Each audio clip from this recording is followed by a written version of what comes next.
Hello and welcome to We Learn. This is session number 1 of Contract Act 1872.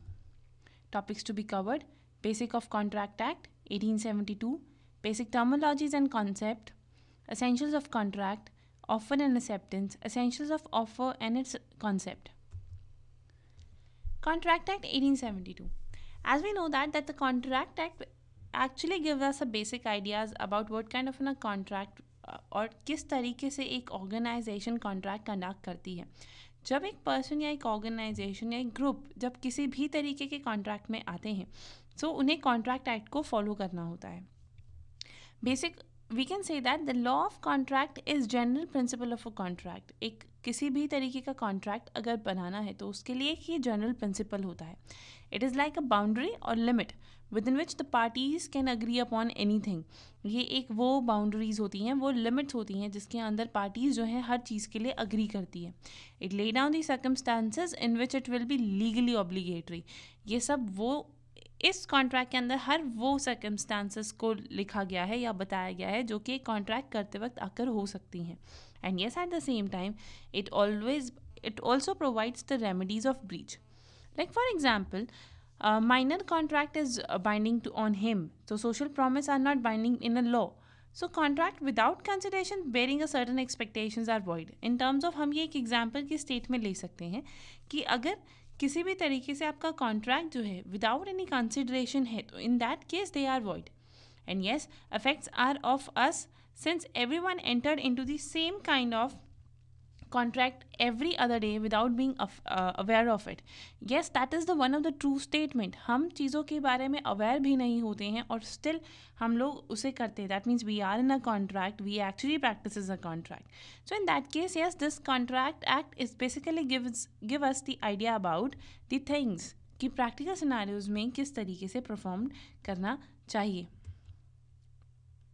अगर एक contract की बात करें, so what is exactly a contract is? Contract create a personal right and obligation for a parties to contract. ये एक personal right होता है जब आप किसी तरीके का कॉन्ट्रैक्ट अकर करना चाहते हो. It means specific person who are parties to contract have a right and duties against each other. अगर दो पार्टीज एक कॉन्ट्रैक्ट में साथ में आते हैं तो they have a right and duties against each other. एक दूसरे को लेकर उनकी कुछ राइट्स और कुछ ड्यूटीज़ बन जाती हैं जो उन्हें फॉलो या पूरी करनी पड़ती हैं. There are other legal rights and obligations which are not created by contract and are not to be deframed or right not to be harmed. Right to enjoy one property that are available against the whole world. Yes, बहुत सी ऐसी चीज़ें होती हैं, बहुत से ऐसे rights and obligations होते हैं जो कि कॉन्ट्रैक्ट में क्रिएटेड नहीं होते बट फिर भी उनकी प्रैक्टिसेस होनी चाहिए. जैसे आप किसी को नुकसान नहीं पहुंचा सकते, आप किसी अपनी ही प्रॉपर्टीज़ को एंजॉय कर सकते हो. That means with the things which are belongs to you that is only you, but others things can be yours.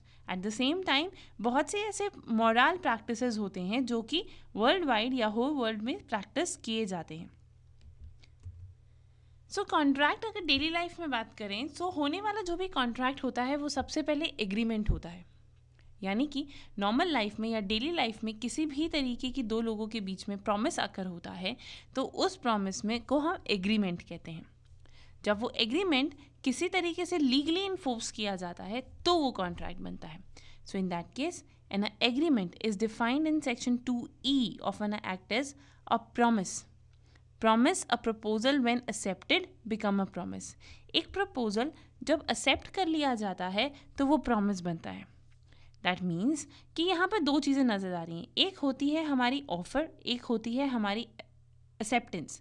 That means जब एक पर्सन या जब एक पार्टी दूसरे पार्टी को ऑफ़र देगा और जब दूसरी पार्टी पहले पार्टी की ऑफ़र को एक्सेप्ट करेगी तभी वहाँ पर एक प्रॉमिस अकरेंस हुई है और इसी प्रॉमिस अकरेंस को एक एग्रीमेंट कहा जाता है, जो कि हम स्लाइड में देख रहे हैं कि it is describe as an a formula कि एग्रीमेंट होता है हमारा ऑफ़र प्लस एक्सेप्टेंस. प्रॉमिस क्या होता है? Promise is what? Offer plus acceptance, जो कि अभी हम लोगों ने डिस्कस किया. According to 2B section 2B के हिसाब से अगर किसी तरीके का अगेन ऑफर है और वो ऑफर एक्सेप्ट की जा रही है, उसकी एक्सेप्टेंस है, दैट मीन्स कि दोनों पार्टीज प्रॉमिस में आई हैं. That is why Section 2A was expressing that expressions of willingness to do something with a view to seek the assent of other party. That means जब आप कुछ ऐसी practice करते हो जिसमें आप ये उम्मीद करते हो कि सामने वाला आपके इस ऑफर को एक्सेप्ट करेगा, that is what the promise. So thus more expressions of willingness does not consist offer and proposal. Yes, अगर कहीं पर भी ये एक चीज़ ध्यान रखने वाली है कि अगर आपकी ऑफर एक्सेप्टेंस में नहीं आती है या वो विलनेस अगर नहीं हो पाती है, इन दैट केस कोई प्रॉमिस नहीं है, कोई एग्रीमेंट नहीं है और फिर कोई कॉन्ट्रैक्ट नहीं है. Now what is acceptance then? Acceptance is what giving an assent to the proposal, यानी कि जब हम एक प्रपोजल पर अपनी हामी देते हैं. It is enforceable by law. Agreement which are not enforceable, illegal, unlawful agreement, they are actually what's not acceptance, right? In terms of कि आप जब किसी भी ऑफर के लिए हामी भरते हो और वो लॉ के थ्रू ही इन्फोर्सेबल होना चाहिए. अगर किसी भी तरीके की अनइन्फोर्सेबल वाली लॉ चीज़ें हैं या अनलॉफुल चीज़ें हैं, so that is not comes into that part. Agreement enforceable in law is a contract. That's very true. जब किसी भी तरीके का ऑफ़र और एक्सेप्टेंस होती है, उन दोनों को मिलाकर एक एग्रीमेंट बनता है. जब ये एग्रीमेंट एनफोर्सेबल बाय लॉ होता है, जो कि हमारी स्लाइड्स में मेंशन है, वो हमारा कॉन्ट्रैक्ट बनता है. That means agreement plus enforceable by law, legal obligations to do और अब्स्ट्रेनिंग फ्रॉम डूइंग एनीथिंग. जब आप लीगली एक बंध जाते हो कि हाँ आप ये काम करेंगे या आप ये काम उन्हें करके देंगे. All the contracts are agreement, but all the agreements are not contract, which comes into the upper definition.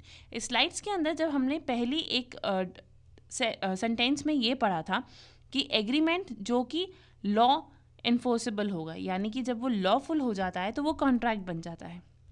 In that case जितने भी कॉन्ट्रैक्ट होते हैं वो सब एग्रीमेंट होते हैं, पर जितने भी एग्रीमेंट्स होते हैं वो ज़रूरी नहीं है कॉन्ट्रैक्ट भी बने. So that means there are many agreement, यानी कि वो सारे एग्रीमेंट जो कि जिसमें लॉ नहीं है या जिसमें लीगल प्रैक्टिसेस नहीं है, वो तो सिर्फ हमारे एग्रीमेंट ही रहते हैं, पर जिसमें लीगल प्रैक्टिसेस आ जाती हैं वो कॉन्ट्रैक्ट बन जाते हैं. कॉन्ट्रैक्ट को समझने के लिए कुछ एसेंशियल एस्पेक्ट्स होते हैं जिन्हें एसेंशियल्स ऑफ कॉन्ट्रैक्ट कहा जाता है. एसेंशियल्स ऑफ कॉन्ट्रैक्ट में सबसे पहला होता है agreement and legal obligation. That means एक कॉन्ट्रैक्ट के अंदर सबसे ज़्यादा ज़रूरी है एक एग्रीमेंट का होना और उस एग्रीमेंट के ऊपर उस लीगल ऑब्लिगेशंस का होना, यानी कि लीगल इन्फोर्सेबिलिटी का होना. Second essential contract, intention to create a legal relationship. दोनों पार्टीज़ जब भी किसी तरीके की एग्रीमेंट या कॉन्ट्रैक्ट में आते हैं, दोनों की इंटेंशन यही होनी चाहिए कि हमारे बीच में एक लीगल रिलेशनशिप क्रिएट हो रहा है. That means legal aspects and legal factors are somewhere is affecting them. At the same time they have a free consent. Parties का हमेशा फ्री कंसेंट होना चाहिए, मतलब they are free from taking decisions and yes they are free from any offer and acceptance. Parties competent to contract, this is fourth essential. That means हमारी party जो है वो हमेशा कंपीटेंट होनी चाहिए किसी भी तरीके कॉन्ट्रैक्ट में आने की. ऐसा नहीं होना चाहिए कि जो पर्सन मेंटली स्ट्रॉन्ग नहीं है और आप उसके साथ कॉन्ट्रैक्ट में आ रहे हो, this is not allowed. So in that case contract हमेशा कंपीटेंट पार्टी के साथ किया जाएगा. Lawful considerations, yes consideration is always something और गिव एंड टेक रिलेशनशिप. तो इन दैट केस जब आप किसी भी तरीके का कॉन्ट्रैक्ट बनता है तो उसके अंदर लॉफुल कंसिडरेशंस होती हैं. देन लॉफुल ऑब्जेक्ट्स, किसी भी तरीके का जो कॉन्ट्रैक्ट का पर्पस है वो इलीगल नहीं होगा. कॉन्ट्रैक्ट का पर्पस या ऑब्जेक्ट हमेशा लॉफुल होगा. एग्रीमेंट्स नॉट डिक्लेयर्ड वॉइड और इलीगल, आपके एग्रीमेंट्स कभी भी वॉइड या इलीगल नहीं कहे जाएंगे. सर्टेनिटीज ऑफ मीनिंग, येस मीनिंग होना चाहिए, एक रीज़न होना चाहिए पर्पस और एग्जिस्टेंस का. Possibilities of performance, always a possibility to perform, दोनों ही पार्टीज से हमेशा परफॉर्मेंस पॉसिबिलिटीज़ होनी चाहिए. And necessary legal formalities, if it's enforceable by law so that means legal formalities वहाँ पर होंगी. Now classifications and type of contract. अगर कॉन्ट्रैक्ट्स के टाइप की बात की जाए तो yes there are many types of contract. अगर इन्फोर्सेबिलिटी पर बात की जाए तो इन्फोर्सेबिलिटी पर there are 5 kind of contract. That is first is valid, void, voidable, illegal, unenforceable. Valid is basically which contract is what valid, यानी कि वो उसका एग्जिस्टेंस पर्पस राइट है और वो सही कॉन्ट्रैक्ट है. Enforceable at the option of one और more parties. Whereas voidable is what something is which you can ignore it, right? It comes to void is what जो कि completely गलत होता है, जो कि हम सेक्शन 23 और 30 में पढ़ेंगे. Then classification according to formation basis पर भी जो कॉन्ट्रैक्ट होते हैं वो डिफरेंट पार्ट्स में डिवाइड हो जाते हैं, जैसे expressed and implied and quasi judicial. Performance basis पर भी कॉन्ट्रैक्ट को डिवाइड किया जाता है, like executed, executory, unilateral, bilaterals. Now what is offer and acceptance. सबसे पहले बात करते हैं ऑफर की. Offer is again the same thing. जब आप किसी तरीके की विलिंगनेस या आप चाहते हैं कि दूसरा पर्सन ये आपकी ऑफर को एक्सेप्ट करे, that is offer. Offering something to the other person. अगर बहुत जनरल वर्ड में बोला जाए, किसी को किसी तरीके की ऑफर देना, that is offer. So when a one person signifies to another his willingness to do or to abstain from doing anything with a view to obtaining the assent of that other to such act or abstains. So he said to make a proposal. That means आप जब किसी तरीके की एक person को signifies करते हुए, यानी कि एक पर्सन को डिनोट करते हुए जब आप अपनी विलिंगनेस उसको बता रहे हैं, so that comes into the offer. अगर ऑफर की बात करें तो ऑफर का वैलिड होना बहुत ज़रूरी होता है. दैट मीन्स वैलिड कौन से ऐसे फैक्टर्स होते हैं जो आपकी ऑफर को वैलिड बनाते हैं. सबसे पहला, must be made with the intention of creating the legal relationship. Terms of offer must be defined. सबसे पहले must be made with the intention of creating legal relationship. जब किसी तरीके का लीगल रिलेशनशिप क्रिएट करने की बात की जाए, when there was an terms of offer must be defined. जब आपकी ऑफर की सारी टर्म्स एंड कंडीशंस जो होती हैं वो डिफाइंड हो. It not be ambiguous in terms of कि आपकी जो अनएम्बिगुअस मस्ट बी देयर. आपकी ऑफर में कभी भी किसी तरीके के चेंजेस नहीं होने चाहिए. अगर आपकी ऑफर फ्रीक्वेंटली चेंज होती है, so in that case this is not a valid offer. And certain offer are capable of being made certain. At the same time बहुत सी कैपेबिलिटी सर्टन फैक्टर्स भी होने चाहिए. It's must be made with the view to obtain the consent. और वो इसी तरीके से बनानी चाहिए कि आपको वहाँ से फ्री कंसेंट मिले, इन टर्म्स ऑफ ऐसा ना हो that you are putting certain kind of force और force on the other party to accept it. Now, what are the elements of offer? When it comes to element of offer, offer could be intention or invitation of offer. In terms of, we can say that when it comes to intention, it must be communicate to the offerer. आप जब किसी तरीके की offer अपने दिमाग में रखते हैं, that is what intention. But invitation is जब आप उस ऑफ़र को एक्चुअली प्रेजेंट कर देते हैं, कम्युनिकेट कर देते हैं, तो वो इन्विटेशन ऑफ ऑफ़र हो जाता है. So offer must not be content a term of a non-compliance of which may be assumed the amount to acceptance, social terms and cross offers. So yes, there are another जिसमें special terms and cross offers भी include किए जाते हैं. Now what is acceptance? If there is an offer, there was an acceptance. यानी कि जब आप एक ऑफरिंग करोगे तो वहाँ से अगर अप्रूवल्स आते हैं, यानी कि acceptance आती है, तो डेफिनेटली वो acceptance हो जाती है. So when a person to whom the proposal is made signify his assent. जब वो आपकी जो भी proposal आपने उसे made किया होता है वो उसे मान लेते हैं, so that comes into the acceptance. Acceptance absolute होनी चाहिए और unqualified होनी चाहिए, यानी कि it should be cleared, it can't be changed. At the same time it must be communicated to the offerer. Offerer वो जिसको ऑफर दी जा रही है. अगर उसे ऑफ़र के बारे में नहीं पता होगा तो एक्सेप्टेंस कैसे होगी. एट द सेम टाइम जब सामने वाली पार्टी से एक्सेप्टेंस आ रही है और जो ऑफ़र बना रहा है उसे उसका नहीं पता होगा तो एक्सेप्टेंस कैसे होगी. इन दैट केस जो ऑफर और ऑफरी होते हैं दोनों ही कंडीशन में at the time of presenting the offer and acceptance दोनों को कम्युनिकेट होना चाहिए. It must be according to the mode prescribed, यानी कि किस तरीके से उस ऑफ़र को एक्सेप्ट किया जाएगा वो तरीका भी मेंशन होना चाहिए. And it must be given in a specific time. एक स्पेसिफिक टाइम पीरियड के अंदर. अगर कोई टाइम लिमिट्स हैं आपके ऑफर की, सो इन दैट केस वो भी मेंशनड होना चाहिए कि yes within this time period that offer must be accepted. Acceptance how made and by whom. When it comes to acceptance, every promise and every set of a promise forming the consideration of each other is an agreement. Now, communication of revocation. Communication of revocation is what? Complete against the person who make it when it is put into the course of transmission so as to be out of a power of a person who made it. So again the person to whom it is made when it comes to his knowledge. जब कोई किसी तरीके की offer रखता है और उसके against में अगर किसी तरीके की ऑफर जाती है, so that's comes into the revocation. So उस केस में इसकी कम्युनिकेशन होना सबसे ज़्यादा ज़रूरत है, यानी कि सामने वाले को पता होना कि हाँ इस तरीके का ऑफर आया है, revocation offer was there. Then consideration. What is consideration? It is what the something in exchange or we can say that something in return. जब आप किसी तरीके की सर्विस रेंडर करते हैं, सो उस सर्विस रेंडर करने के बाद आपको अमाउंट सर्व होता है, that is what a kind of an consideration. अगर मैं एक कॉन्ट्रैक्ट की बात करती हूँ जो कि इन्फोर्सेबल बाय लॉ है, सो उस केस में वो कॉन्ट्रैक्ट जो है वो तब तक माना नहीं जाएगा अगर उसमें कंसिडरेशंस नहीं होती हैं, या ये कह लीजिए कि अगर उसके अंदर कंसिडरेशन नहीं है तो वो कॉन्ट्रैक्ट वॉइड माना जाता है. The term consideration is defined as when it is desire of an promisor the promisee of any other person has done or abstained from doing or does or abstain from doing or promise to do or abstain from doing something, such act or abstains of promise is called the consideration of a promise. ये एक legal definition है which defines the consideration कि what exactly the consideration is.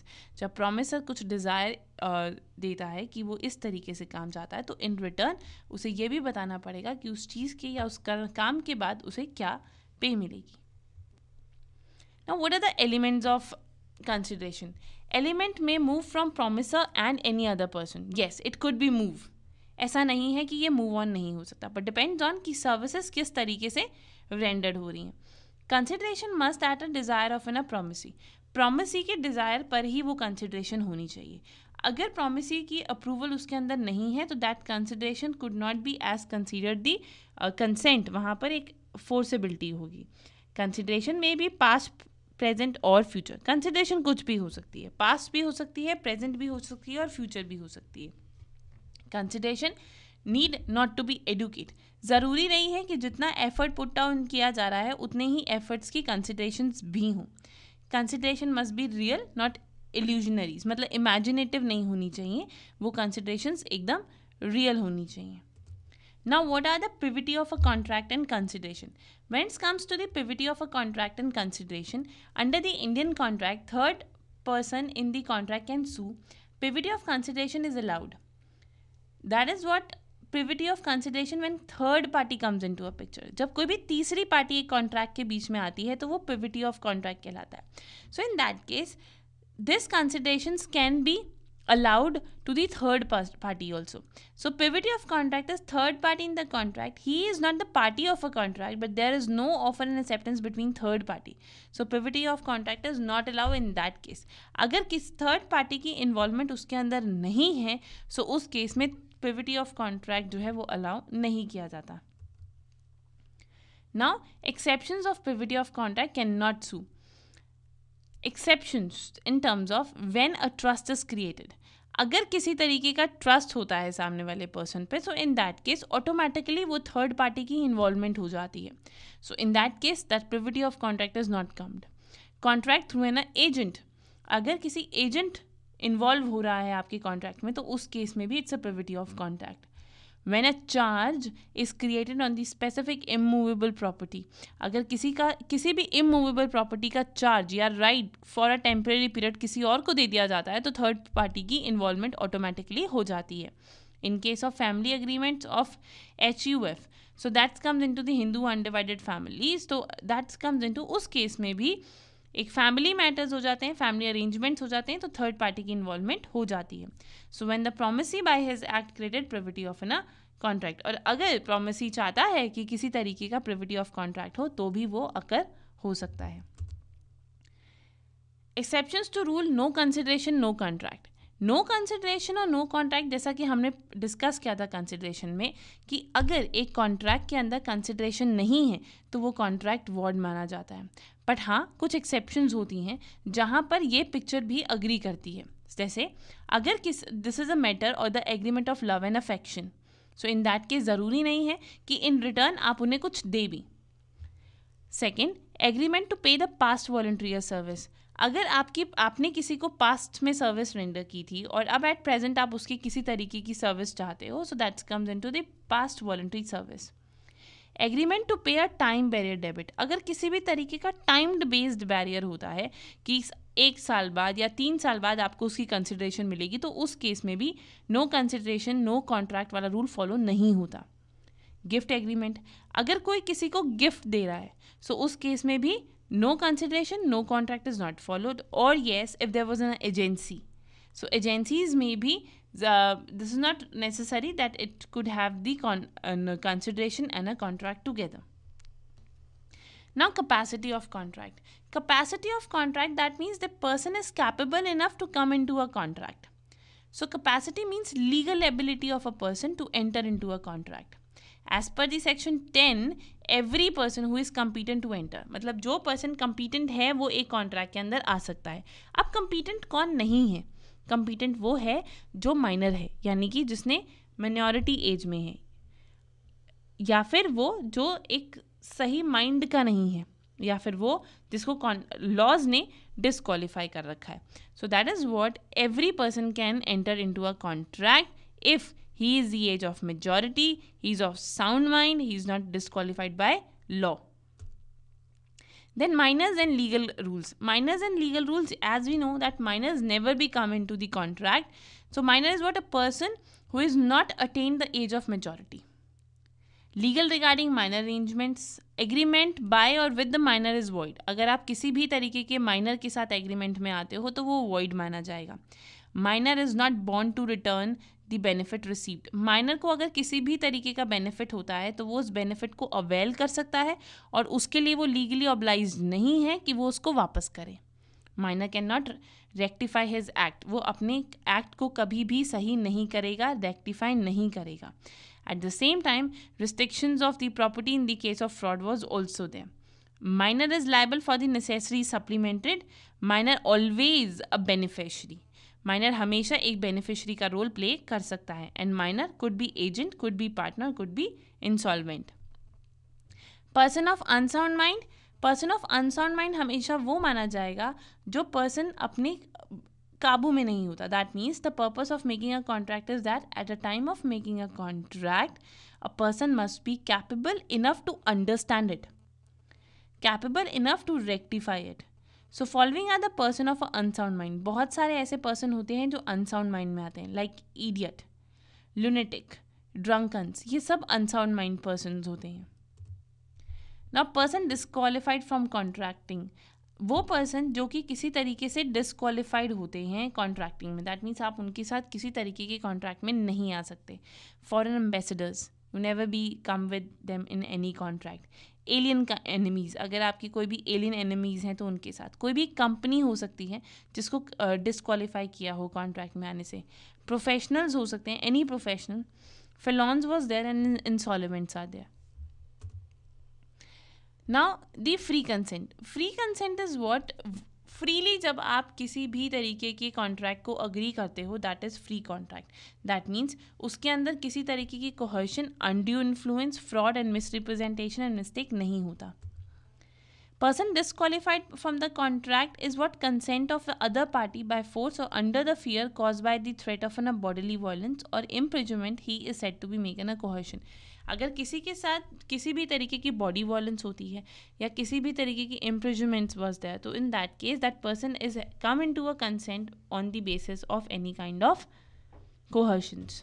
When the relationship between the parties of a contract is such that one party can dominate the willness of other, in that case undue influence are there. यानी कि party का right ऐसा है कि वो उसे influence कर सकती है, तो वो अनड्यू इन्फ्लुएंस में आता है. And fraud is what? जब आप किसी तरीके की मिस रिप्रेजेंटेशन करते हो, सो वो फ्रॉड हो जाता है. So yes, there are few questions which you have to do it yourself. जिसमें सबसे पहला है what is capacity of minor. आपको माइनर की कैपेसिटी बतानी है. What are the different elements of offer. Offer कितने तरीके की होती हैं आपको ये बताना है. So yes, this is all about for the today's session. We were winding up here. Thank you so much. Happy learning. We learn.